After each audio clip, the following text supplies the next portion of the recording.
Hi friends, అందరికీ నమస్కారం. Welcome to my channel.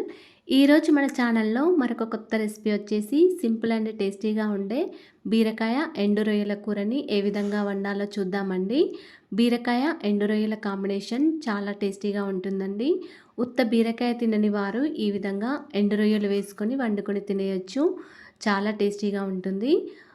ఈ బీరకాయ ఎండు రొయ్యల కూర చపాతీలోకైనా రైస్లోకైనా చాలా బాగుంటుందండి. మరి నోరూరించే కమ్మనైన బీరకాయ ఎండు రొయ్యల కూరని పర్ఫెక్ట్ టేస్టీగా ఏ విధంగా వండాలో చూద్దామండి. బీరకాయ ఎండు రొయ్యల కోసం ఒక 1 kg వరకు బీరకాయలను తీసుకున్నాను. ఈ విధంగా ఒక్కొక్క బీరకాయని పీలర్తో పైన తొక్క తీసేసి పక్కకు పెట్టుకోవాలి. అన్ని బీరకాయలను కూడా ఈ విధంగానే తొక్క తీసేసుకోవాలి. ఇప్పుడు రొయ్యలు వచ్చేసి ఒక 40 గ్రామ్స్ వరకు తీసుకున్నాను.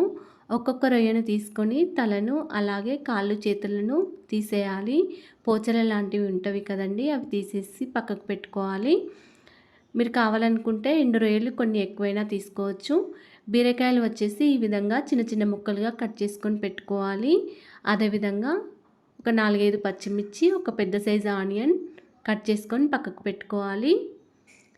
అలాగే కొత్తిమీరని కూడా ఈ విధంగా కట్ చేసుకొని పక్కకు పెట్టుకోవాలి.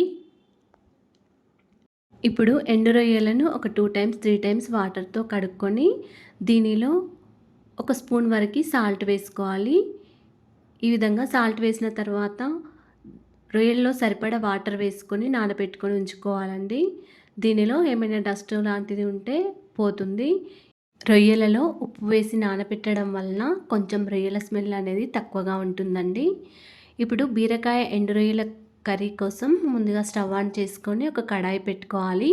కడాయిలో ఒక 2 టేబుల్ స్పూన్ల ఆయిల్ వేసుకొని ఒక స్పూన్ జీలకర్ర, ఒక స్పూన్ ఆవాలు వేసుకొని కొంచెం లైట్గా ఫ్రై చేసుకోవాలి. తర్వాత మనం కట్ చేసుకొని పెట్టుకున్న ఆనియన్స్, పచ్చిమిర్చి కూడా వేసుకొని లైట్ గోల్డెన్ కలర్ వచ్చే వరకు ఉంచుకోవాలి. ఇప్పుడు మనం నానబెట్టుకొని ఉంచుకున్న రొయ్యలు కూడా వేసుకొని ఫ్రై చేసుకోవాలండి. 5 to 7 మినిట్స్ వరకు రొయ్యలను ఫ్రై చేసుకోవాలి. ఈ విధంగా రొయ్యలు ఫ్రై చేసుకుంటేనే చాలా టేస్టీగా క్రిస్పీగా ఉంటాయండి. రొయ్యలు అనేవి మనం అన్నం తినేటప్పుడు కూడా క్రిస్పీగా అనిపిస్తాయి. ఈ కలర్ వచ్చే వరకు రొయ్యలను ఫ్రై చేసుకోవాలి.